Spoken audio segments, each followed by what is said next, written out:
way to help your kids to be focused is to give them bite-sized assignments. So when you tell a student that they are to write a 2-paragraph report, and you've already talked about the topic, whatever, but you say, okay, it just needs to be 2 paragraphs. You've given them all the parameters. You've done everything you were supposed to do, but now you tell him that it's due on Friday. So he's got 4 or 5 days to work on this.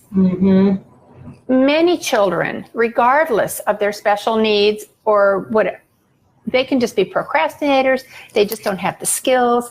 They are putting everything aside till the last minute.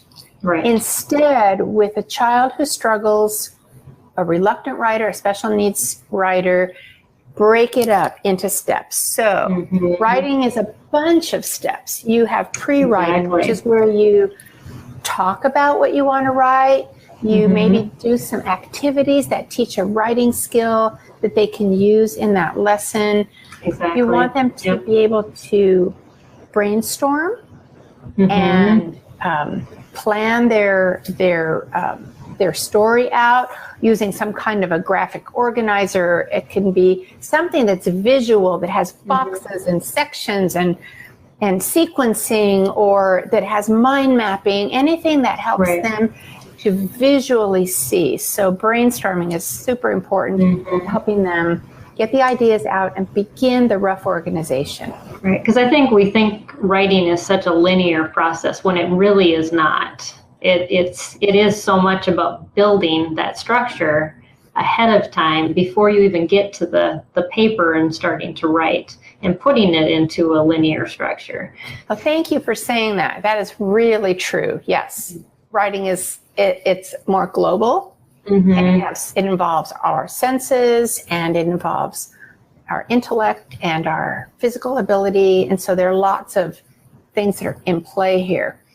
Right. So one of the things that that you can also do as you're going through the stages of the writing process, you go pre-writing and brainstorming, then you've got the rough draft, you've got just that first opportunity to get things out on paper, not worry about perfection.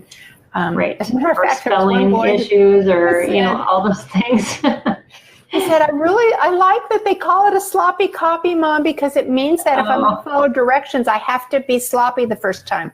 I can't be funny. And he's a perfectionist, and so even in his perfectionism and his need to be a rule follower, he loved that he didn't have to be perfect on the first time. That's a very good tip for all you parents who have kids on the autism spectrum, because they are perfectionists. And yes, if they're told they can be sloppy, then it's a huge relief because they will hold themselves to the highest standard you give them or their highest standard. That's right. And they often will set that for themselves. Yep.